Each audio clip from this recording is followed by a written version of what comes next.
गर्म तपती दोपहर है लड़कियों की जिंदगी, एक पथरीली डगर है लड़कियों की जिंदगी। हर घड़ी हर पल सताए पत्थरों का डर जिसे, हर घड़ी हर पल सताए पत्थरों का डर जिसे, वो चमकता कांच है लड़कियों की जिंदगी। अस्सलाम वालेकुम नाजरीन, मैं हूँ अस्मा बेगम और आप देख रहे हैं जज्बात की दुनिया। नाज़रीन, जैसा कि आप सभी लोग जानते हैं कि हर मज़हब में औरतों को ताज़ीम के लायक, सम्मान के लायक बताया गया है।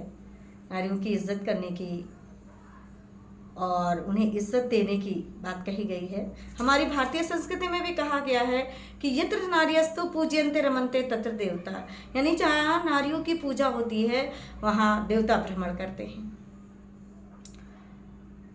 लेकिन टाइम से कुछ समय के बाद से जो समाज में, माशरे में हादसे होते रहते हैं, क्या उनको देख करके ये कहा जा सकता है कि औरत आज महफूज है या उसकी इज्जत को सम्मान की दृष्टि से देखा जाता है?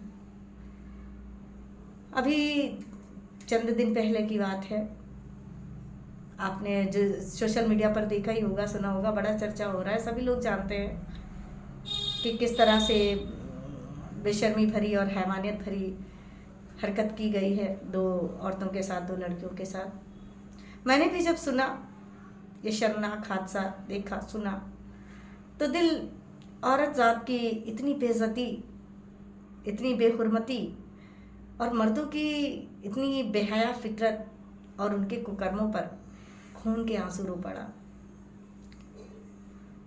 दिल दहल गया, रूह लरजने लगी।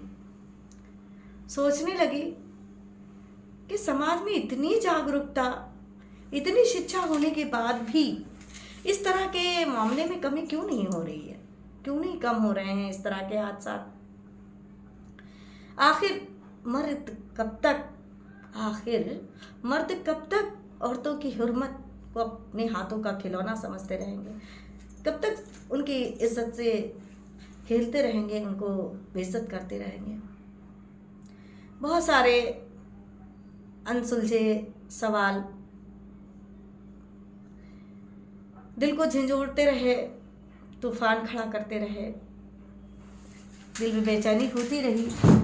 दिल कुछ लिखने के लिए राह देता है, जब बहुत ज़्यादा तूफान खड़ा होता है जज्बात का, सवालात का, तो दिल कुछ लिखने के लिए राह देता है, एहसास बेदारी पैदा करता है, हाथ कलम पकड़ता है और दिमाग जो है वो उलझन में है कि क्या लिखूं, कहाँ से शुरू करूं, कहाँ ख़त्म करूं, क्या लिखूं।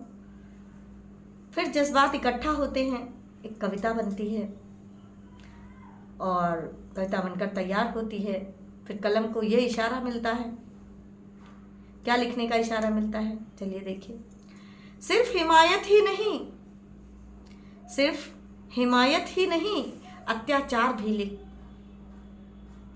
सिर्फ हिमायत ही नहीं अत्याचार भी लिख, और सिर्फ अबला ही नहीं हवस का शिकार भी लिख। सिर्फ नारियों को अबला ही नहीं समझा जाता है, उन्हें हवस का शिकार भी बना दिया जाता है।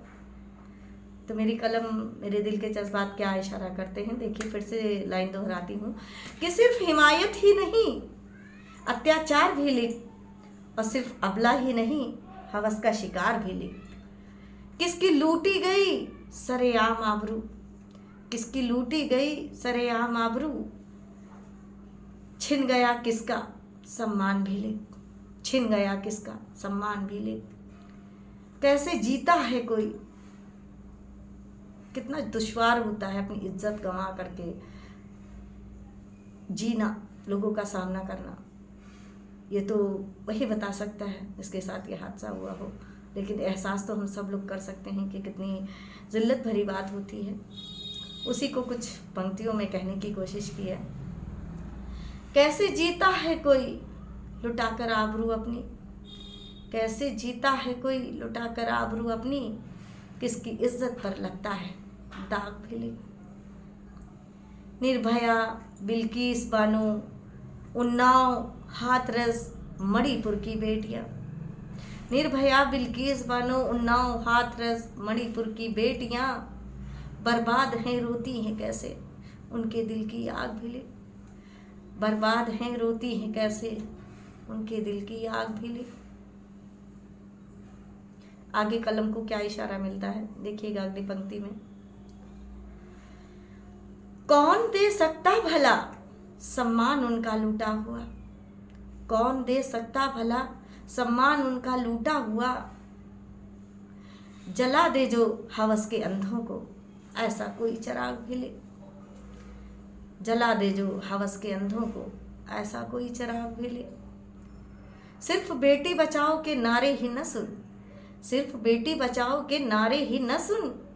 हवस के मारों को काला नाग भिले, हवस के मारों को काला नाग भिले।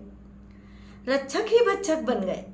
मर्द की जिम्मेदारी होती है औरत की हिफाजत करना। मर्द तो वही है जो अगर अपने आप को ताकतवर समझता है तो वो दूसरों के कमज़ोर लोगों की मदद करे, हिफाजत करे उसकी, तब तो वो ताकतवर होगा। मर्द की औरत अगर उसकी निगाह में कमज़ोर है तो उसकी जिम्मेदारी बनती है कि उसकी वो हिफाजत करे। बहादुरी तो किसी को बचाने में होती है। तो रक्षक ही बचे, लेकिन जब उसी बचाने वाले के ही हाथों, हिफाजत करने वाले ही के हाथों कोई बर्बाद हो जाए तो फिर क्या कहा जाए। रक्षक ही भक्षक बन गए इस बात का कहना है क्या, रक्षक ही भक्षक बन गए इस बात का कहना है क्या। ताकत भले गर हो तो हो, ताकत भले गर हो तो हो, ताकत भले गर हो तो हो। घटिया उनके संस्कार भी लिख, ताकत भले गर हो तो हो, घटिया उनके संस्कार भी लिख। पाप करके इतना बड़ा घूमते हैं शान से, पाप करके इतना बड़ा घूमते हैं शान से। कब टूटेगा अहंकार पापियों का ऐसा कोई काल भी लिख, कब टूटेगा अहंकार पापियों का ऐसा कोई काल भी लिख। आखिर में सोचती हूँ कोई रिजल्ट नहीं मिलता है, बस एक लाइन लिख कर कविता खत्म करती हूँ कि कब मिटेगी ये दरिंदगी, कब तक लुटेगी आबरू। कब मिटेगी ये दरिंदगी, कब तक मिटेगी लुटेगी आबरू। उनके इस कुकृत पर अस्मा, उनके इस कुकृत पर अस्मा अपनी कलम से धिक्कार भी ले। उनके इस कुकृत पर अस्मा अपनी कलम से धिक्कार भी ले।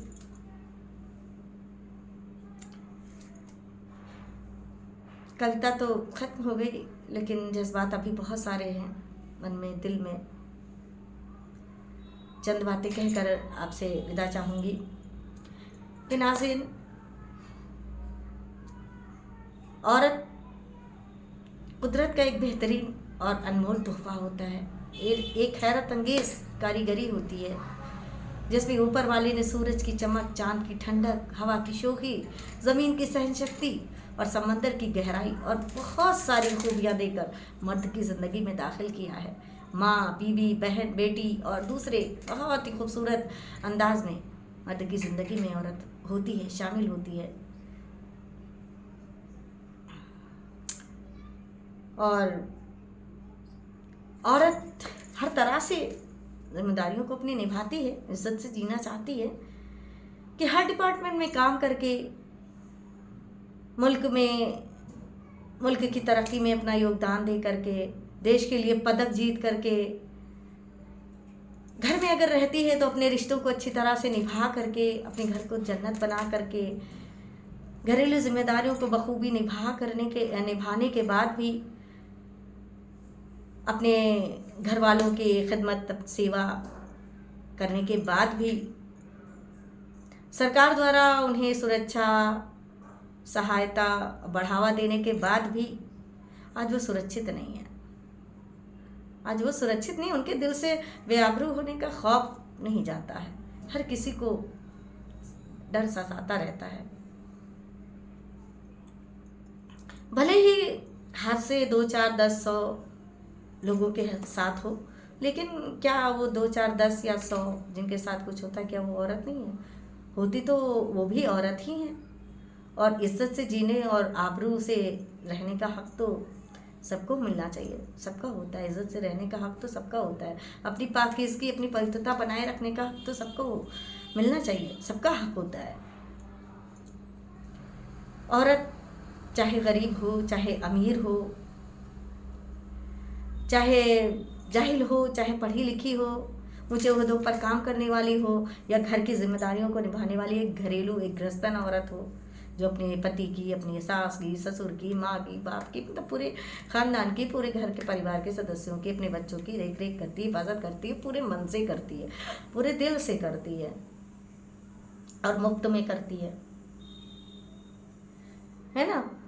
तो चाहे जैसी औरत हो, चाहे अप टू डेट बनकर साफ सुथरे लिबास में रहने वाली औरत हो, चाहे मैले कुचैले कपड़े पहन करके कूड़ा कचरा ढोने वाली या दूसरे गंदे काम करने वाली औरत हो, चाहे औरत मालकिन हो, चाहे औरत नौकरानी हो, औरत चाहे हिंदू हो या मुसलमान हो, कोई भी मज़हब की हो, कोई भी जाति की हो, लेकिन हर शक्ल में, हर रूप में वो औरत होती है और उसकी पवित्रता और इज्जत बरकरार रहने का उसे हक है।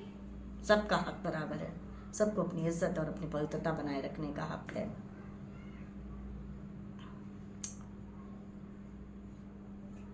सबको ये हक मिलना चाहिए, सबको हक मिलना चाहिए। और हमारा मुल्क तभी आगे बढ़ सकता है, तभी हमारा समाज एक सभ्य और तहजीब याफ्ता समाज माशरा कहला सकता है। औरत आबू वाली रहेगी और इज्जत वाली रहे, उसको इज्जत देने दिया जाएगा, तभी सही मानों में कह सकते हैं कि यत्र नार्यस्तु पूज्यते तत्र देवता। और क्या कहूँ, कहने को तो बहुत कुछ है कि बस अपनी बात मिले किसी नई वीडियो तक के लिए अल्लाह हाफ़िज़।